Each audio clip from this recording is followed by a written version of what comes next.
Cornflower is a little sweetie, but take a really good look at her. She's a small dog, but only weighs about half of what she should.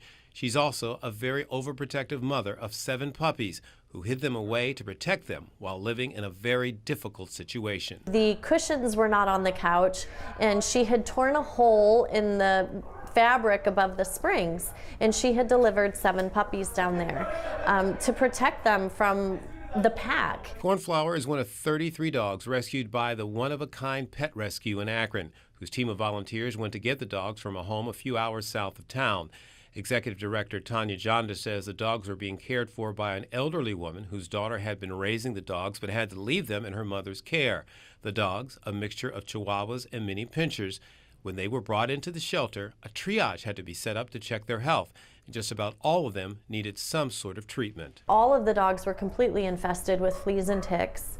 11 of them do have Lyme disease, so we're treating for the Lyme disease. All of them were pretty significantly underweight.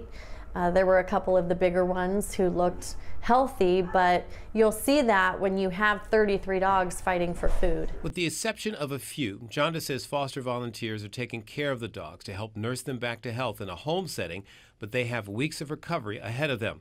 But that recovery will also need to come with community support. All of them are going to need spayed and neutered. Sure. So that's a lot of spay and neuter surgeries, and so all of the drugs that are associated with that and the staffing that we have to pay for those surgeries is pretty significant. Cornflower and the rest of these dogs are finally getting the care that they need. Jonda says once their health improves, they'll go up for adoption in the next 3 to 6 weeks. In Akron, Roosevelt Leftwich, Fox 8 News.